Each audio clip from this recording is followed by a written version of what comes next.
In this video, I've got a recording of a Skype call I had just the other day with WP Eagle regular Carl Broadbent. Now, you may be familiar with Carl.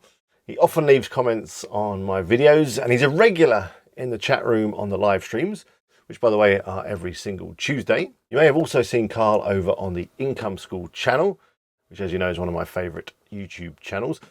He was on there because he won one of their competitions, and the prize was for Jim and Ricky to fly over to the UK and meet up with Carl and give him a whole load of free tips, advice and consultancy all around his affiliate marketing websites. Carl's got a number of different affiliate marketing websites. His main one is a fish keeping website that's doing around 20,000 page views every single month, which is growing month by month. And as you can imagine, with that kind of traffic, it generates a reasonable income. So during the call, we cover lots of different things. He talks to me about creating content, how he comes up with ideas, drops in a few useful SEO tips. He talks about, how he came up with the idea for his niche, what he was doing before he had affiliate marketing websites, his favorite YouTubers. Basically, we cover a lot of stuff. This call is packed full of useful information. I think you're really going to enjoy it. So yeah, on that note, I think I better shut up and we should roll the tape. Roll the tape.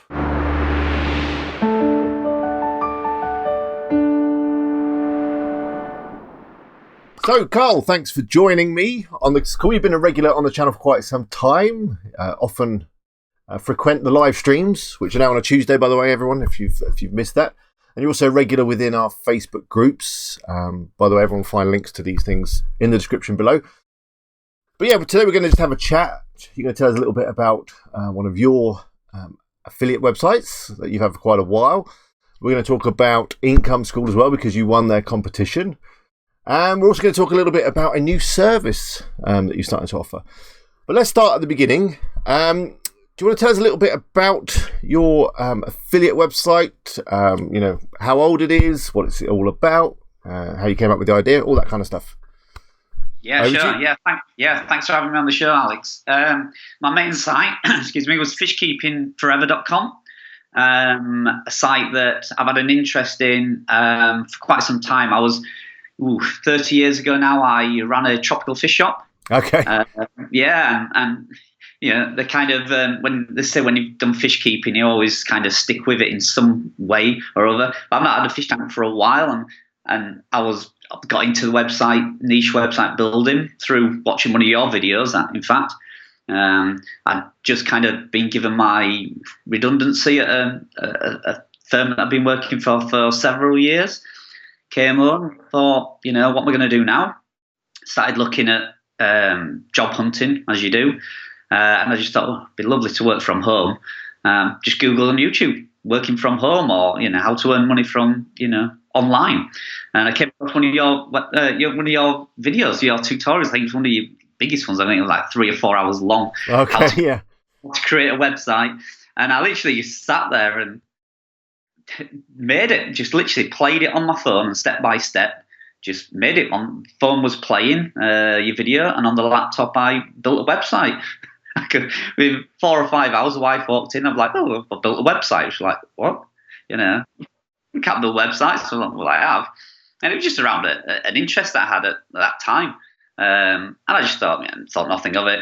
Applied for another job, got another job, and carried on. And suddenly I just started writing a few articles for this website, and it just started taking off. So I ended up doing that, and actually got a couple of websites on the go, and started to make a little bit of money from it. I thought, actually, there's something in this. You can build a website in 4 hours and start making money. Obviously I didn't make anything major, months and months for it, and maybe $1 or something, but it just gave me the bug to it showed you the potential that maybe it does work. What all these people are talking about online, it's not all just a big scam. No, absolutely it did. I just and I built a few websites, well, probably several. I probably closed down more websites than I've actually made, kept, So, yeah, well, that's part of the process, isn't it? It is, yeah. So, I did that, and then saw the potential in it, and then started looking for a niche that I knew a bit about, really, And like I said, I was fish keeping, 30 years ago, and I was had quite a good business. It was one of the biggest aquarium stores in the UK. Wow. I I used to do some speeches and some talks and travelled, I won't say around the world, but certainly around Europe. I travelled and went to various trade shows and things. And I thought, you know what, that's probably the area that I know the most about, which, you know, when you're building a niche website, ideally you need to have some knowledge of the topic that you're writing about. Yeah, I think that's a good tip. I mean, not everyone obviously chooses a niche in something that they're into, but it certainly helps if it is something that you know a little bit about, or you've got a bit of passion or a bit of an interest in, because, well, it will motivate you to work on the site for a start. And, you know, when you're getting articles created and you're planning articles and your content, you know, you've got some knowledge that you can draw on and actually add something. Yeah. So yeah, that's how you chose your niche. I mean, I think everyone knows your site. It's okay to share the URL, is it? And yeah, you know, fishkeepingforever.com. Fishkeepingforever.com. There'll be a link in the description to the site. And how many articles have you got on there now? How much content? How big is the site? It's, in terms of a niche site, it's still a very small site. I mean, a lot of people think of niche sites being, you know, 20, 30 posts is a small site. I actually think hundreds of articles is a small niche site. And it has well over 250, let's just say. But yeah, it's in the hundreds. Yeah. See, I'd say that's quite a big site, but I know where you're coming from, because those of you that follow my channel regularly, and also those of you that follow Income School, will know that Carl won their competition, and the Income School guys came over to visit him and help him with his website, and they like lots and lots of articles. I mean, how many articles do they recommend that you add to a site? They said the total amount for that site would be a minimum of 1,200. 1,200 articles. Wow. Yeah. And they gave me a hit list of kind of the ones to go for straight away, the ones that we had the most chance of ranking for to get the site started. And you split it down into categories. So they said to me, write a category for every topic you can think of in fish keeping. So it was equipment, fish species, plant species. And then we broke it down even further. Okay, so within plant species, how many plants is there? Yeah. And that kind of gives you your number. So they give me a spreadsheet. You put all the titles in, press a button, it went bang. You're going to have to write X amount of articles before. They kind of said before the website would be finished. But I don't believe it will ever be finished. But no. They kind of said this is what you need to write to cover every topic in that niche. Wow. Yeah, I don't think a website's ever finished. You can always add something else, can't you? You can always add another article.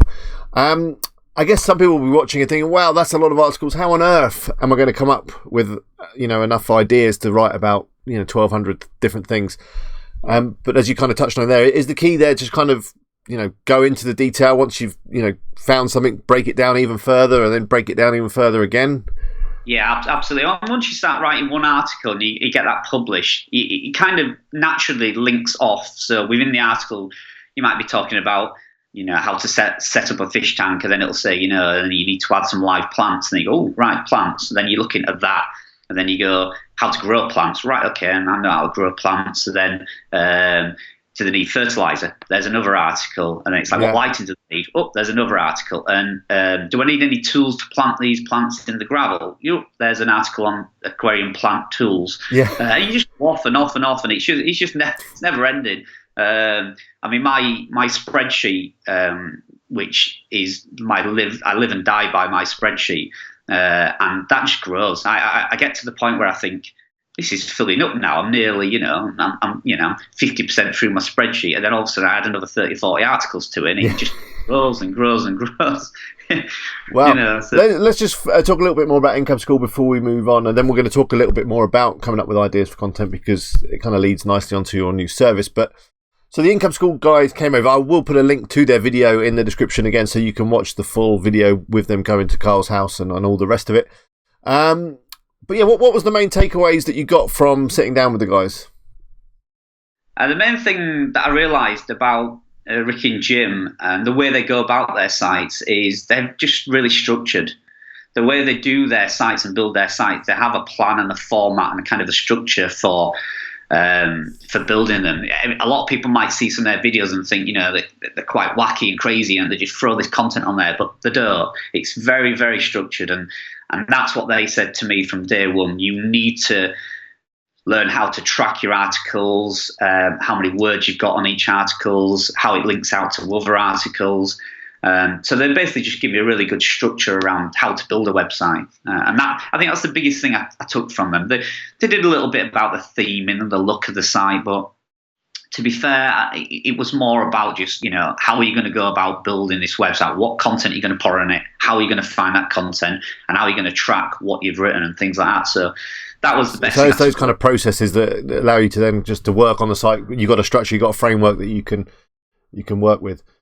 Yeah, because once you get over kind of 50 articles, just simply linking out to each article is really difficult. You start to forget what you've written. Yeah. I do that now. I do Google search and I click on, I don't even remember writing that article. When you're 250 plus articles, you just forget it. And when you're trying to link to it, and I'll use a piece of software that helps me link out through my content. But in the beginning, I know people can't afford to do that. So it's just very difficult. So you need to track it. At least having a spreadsheet, you can scan down and go, all right, okay, I've mentioned fish food. I've got an article about fish food, and you scan that. Oh, yeah, I actually wrote the 10 best fish food, and you link out to that. So, yeah, structuring it is definitely the best advice they gave me. Yeah, because it's really powerful, all that stuff, when it comes to SEO and getting ranked. And, the linking between your articles has a really big effect on that. And as I say, it's really easy to lose track. I did that just the other day, and I've only got 50 or 60 articles on my site so far, but I had an article come back in from my writers, and then I realised, I've already done that article. I published it a few months ago. So keeping track of everything is a great tip. Yeah, I've done that. I've done that. I ordered a piece of content the other day, and it came back. Well, this looks really familiar. Then I looked and I've got the same piece of content already written. Wow. Yeah, I'm wondering what you sucker do with this content that I've created. It's been written by a different writer, so it's actually a different bit of content, but it's on the same subject.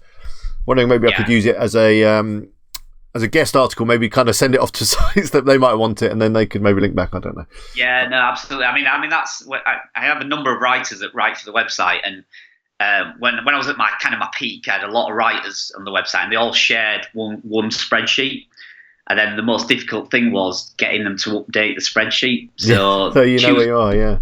Write it, and then the next day another writer would send the same piece through, and it'd be the first writer didn't update the spreadsheet. So that was a bit of a pain. Yeah. So that kind of leads us nicely on to writers. How do you get your content created? Who writes it for you, and how do you manage all that, and how do you find writers, all that kind of stuff? I found most of the writers on Upwork. Just basically advertising on their blog writers wanted. I find it really good on Upwork because you can actually specifically say what you want, what details you want. So you want somebody in a pet niche, or you want somebody in a tech niche. You want to be able to see some of their content that they've written. You want to see what experience they've got. So it's really good because you can put a really big list of requirements on there of who and you want to apply for the writing position. But like everybody, I've tried many writers. At my peak, I had 5 writers writing every day for fish keeping, every single day, constantly, and that just became a chore. Yeah. It was actually more work than it was worth. So I've narrowed it down now, and I have 2 main writers now that work, when I say full time, that produce as much content as they can. And I've kind of got the 2 best out of probably the 10 or 11 I've tried. So, you have to kind of burn through a few to find the good ones. That kind of how it works. Yeah. You're going to have a few dud writers, and that's just part of the process of finding the good ones, I guess. Yeah, some of them were still good, really good writers, but you just kind of, you pick the style that suits your website best. Yeah, of course.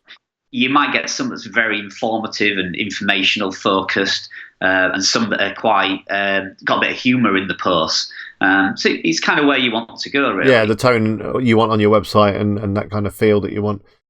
So once they've produced the content, do you then edit it and add it to your site, or have you got someone else helping you with that? So I've got an absolute, my sidekick Helen, who many people will know. Another regular on the channel. Yeah, you find her in the live streams and in the Facebook group. I absolutely don't know where I'd be without her. She's an amazing person, and she basically proofreads everything. So we get it back. The writers will email me back. I add it to the site, then Helen will go over it, proofread it, format it, usually check for grammar, spelling, etc. Then once that's done, I'll go back on, add images, links, and then that's it. So Helen's been an absolute star. I'm sure she might be up for doing some more stuff if people are interested. I can put you in touch.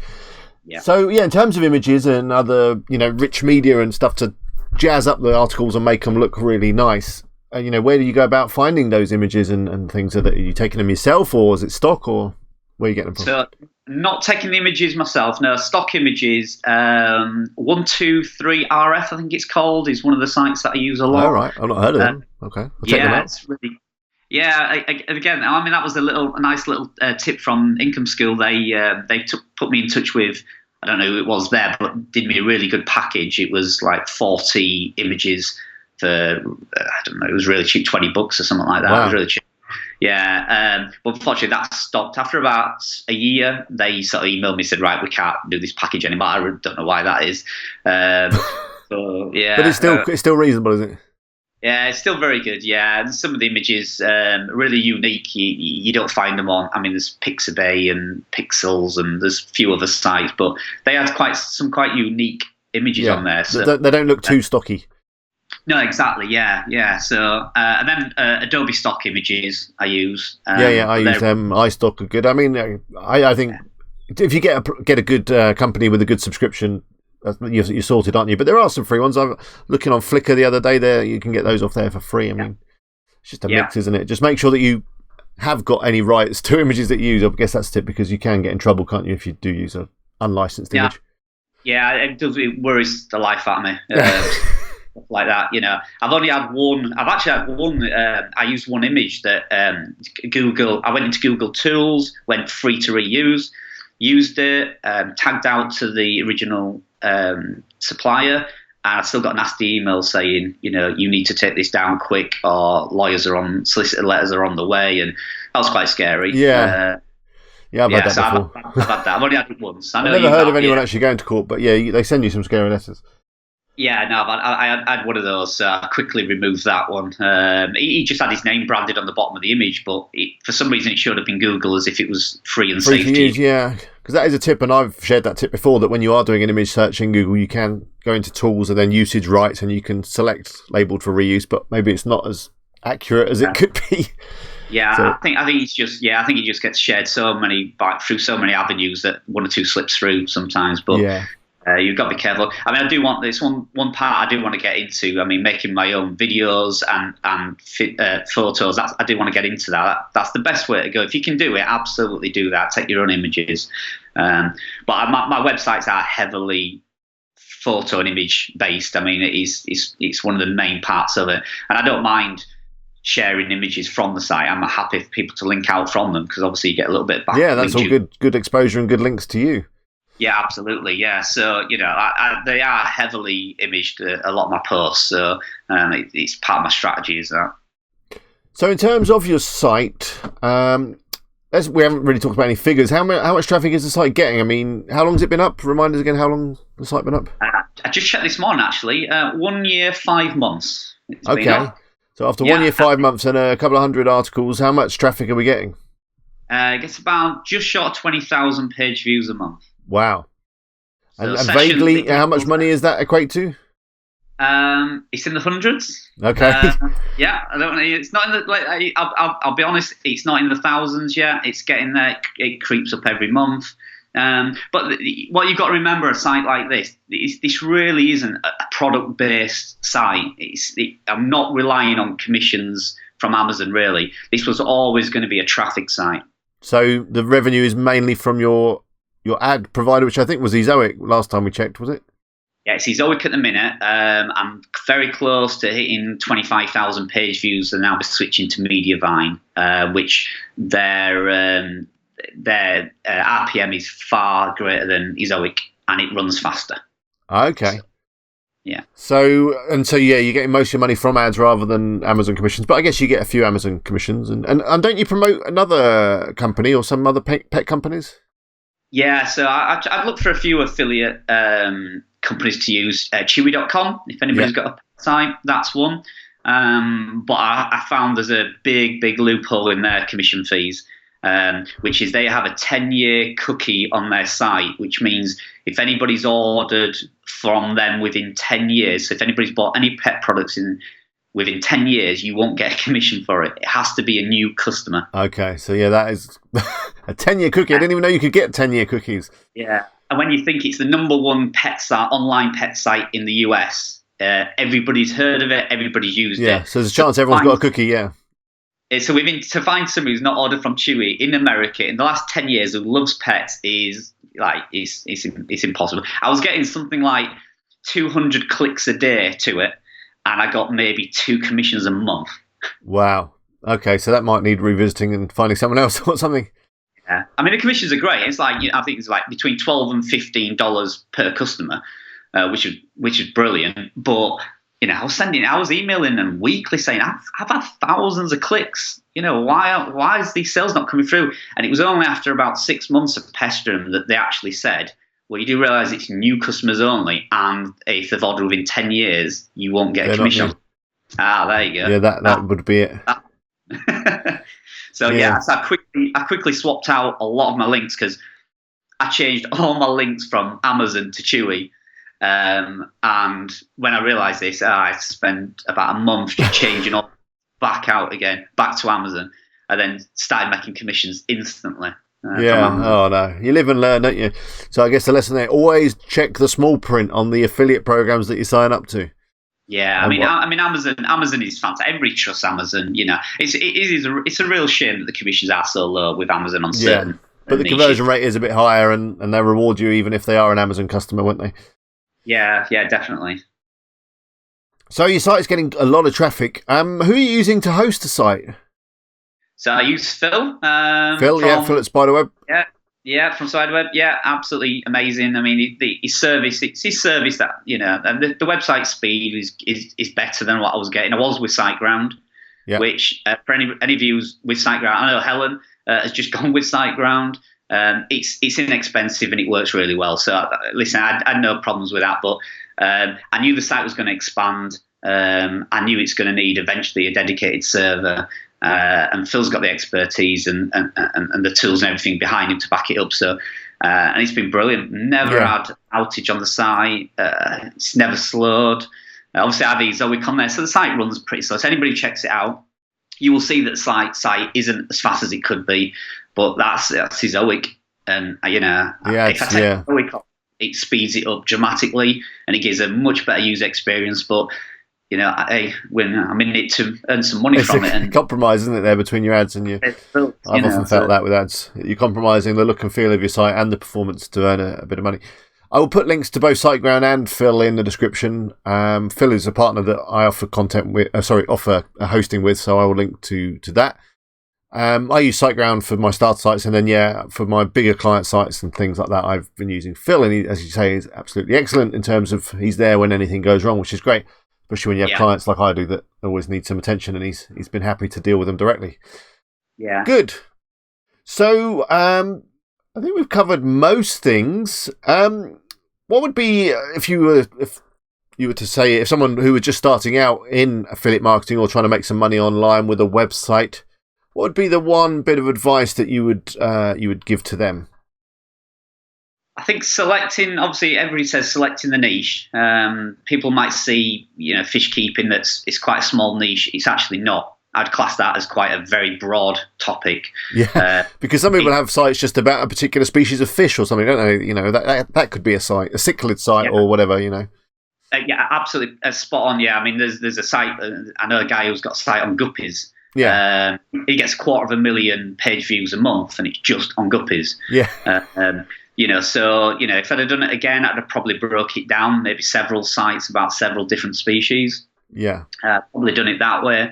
But I think the main number one tip, if I could give anybody a number one tip, it would just be, really think about the content that you're writing, because you can spend so much time and possibly money and effort writing 4,000 words on a topic. And we were chatting earlier before the stream, and you see people writing content, you just think, great, lovely article, and your readers will like it, but it's not going to rank and bring traffic into your site. So who's going to find it? You spend that time and possibly money on writing some content that ain't going to rank. And yeah, eventually everything might rank, but if you're up against the big boys and the big players, it is pointless writing certain articles. And, you are literally because it's either because there's too much competition, or it's on a subject that people just aren't searching for. And if you'd have just adjusted the tone or the subject a little bit, you'd have been in the right spot. Yeah, I mean, you'll know if anybody else in the stream has known me for quite a while. The site before I started the fish one was quite a big site. It was about skincare. And I spent a lot of time and a lot of money on that site, and it was doing well. It earned a few $100s a month. And I thought I'd created one of the best sites out there, and it's going to be amazing. It's going to earn me loads. And Ricky and Jim just looked at it and just said, "Dump it. Just get rid of it." And I was like, "Why? It's a great looking site. It earns a bit of money." They just said, "You just the keywords you're competing against, you're just never ever going to really succeed. You're going to do a few $100s, but if you want to earn a full time income from this, which is what I do, that's ultimately where we're all trying to get to, isn't it? Yeah." Well, yeah, and it's just they were just like, you're not going to rank on those articles. For anybody to write 10 best face creams to keep you looking younger, you're never gonna rank. Yeah. There's people trying, and so that's my number one tip. Just whatever you write, just think about if it has a chance of ranking. Ask other people, do your research. Don't jump into it. I mean, I'm a big advocate of writing content as much as you can and as often as you can, but it's got to be the right content. Now, I would rather write less, but definitely know I can rank on page one. It's going to have far more benefit to your site, isn't it, doing it that way? But that leads us nicely on, because you kind of, during your process of creating sites and discovering what content's good and what content's bad, you've got to kind of feel for, choosing the right keywords and coming up with the good ideas for content, and coming up with ideas on content that's going to rank. And that's inspired you to launch a new service. Do you want to tell us a little bit about that? Yes, I launched a website called keywordcare.com. It's all basically through friends of the stream and the channel and the Facebook group, basically just asking me for advice. A lot of people have been coming to me now and emailing me and messaging me and saying, wow, Cal, I just see you published an article and it's on page one of Google within like 3-4 days, and you got the snippet. How have you done it? And I seem to have a bit of a knack for finding the right keywords and being able to get the snippets. So I just started basically helping a few people out and sending some article ideas across. And I've really got my hands on the pulse with Google and all their updates. And I'm friends with a few people who really, they live and breathe Google and how it works and the insides and outsides of it. So so I thought, well, why don't I launch this as a service and see if I can help other people? I just don't want people to waste their time and money on writing content that, So your service is designed for people that are struggling to come up with ideas for content, or they just want to make sure that the content that they're getting created, and let's just be clear, you're not actually writing people's content, but you're giving them a kind of plan and a list of content ideas that then they can take away, give it to their writers, or create the content themselves.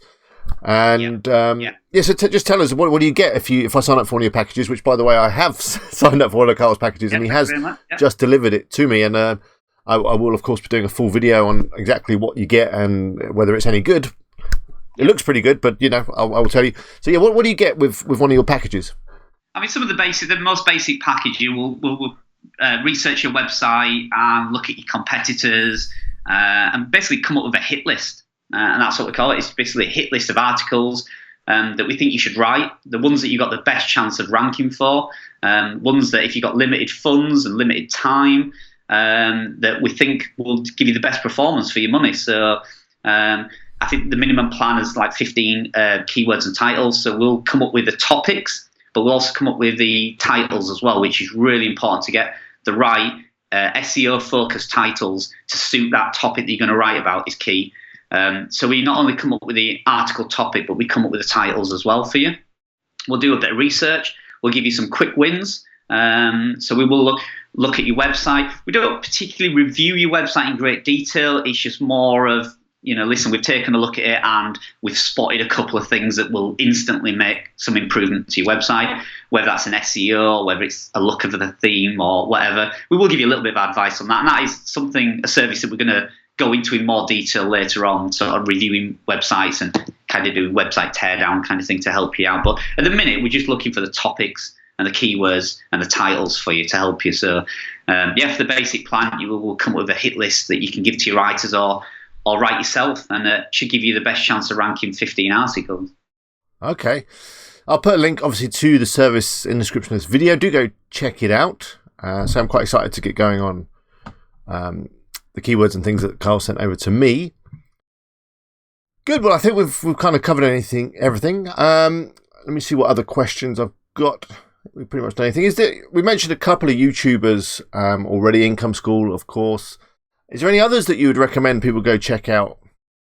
Or any that you watch on a regular basis apart from me and Income School? Yeah, Spencer Horse at Niche Pursuits, I think it's called. Okay.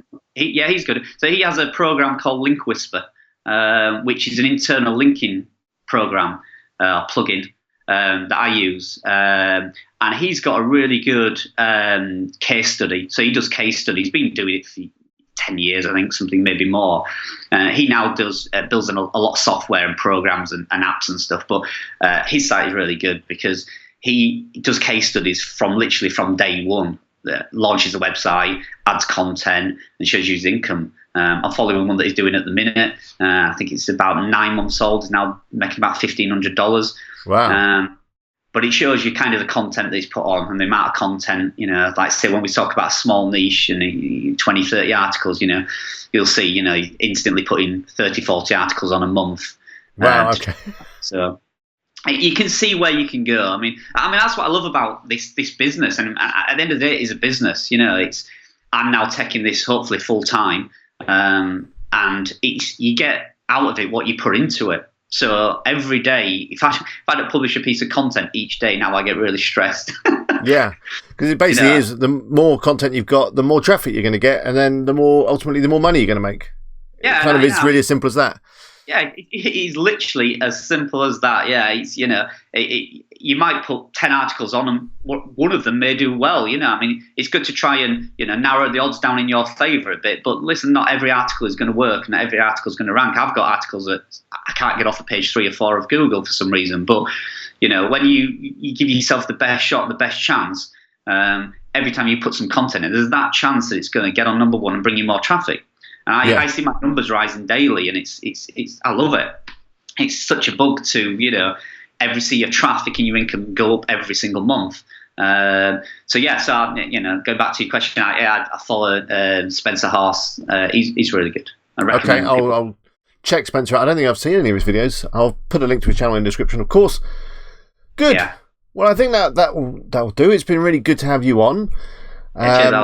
Thanks for sharing all these stuff about your site and telling us about your new service. Do go check that service out. I will have a video on that coming up really soon. If you want to chat to Carl, he's often in the chat room on the live streams. Live streams at the moment are on a Tuesday evening, UK time. So do join us in there where we can all chat together and share ideas and review each other's sites. And we generally have a good time in the stream. So thanks very much for joining me. And, maybe we'll have you on again in 6 months' time when the site's doing over 4 figures a month or something, Yeah, I love that. All right, thanks a lot then, Carl. Cheers. Bye. Cheers, Matt. That brings the end of this video. Hope you enjoyed it. I thought the call went really well. Thought Carl shared some really useful information. Be sure to check out his new keyword service. Links in the description, of course. And I will have a video where I do a full review of the service. He has delivered it to me. I just need to sit down, go through it and record something. So if you don't want to miss out on that, be sure to subscribe. You can do so by clicking on my face. Why not check out my other channel as well? If you've got a few minutes to spare, just click on my other face. And there are a couple of videos chosen especially for you. I'll see you in the comments. But until next time, bye for now.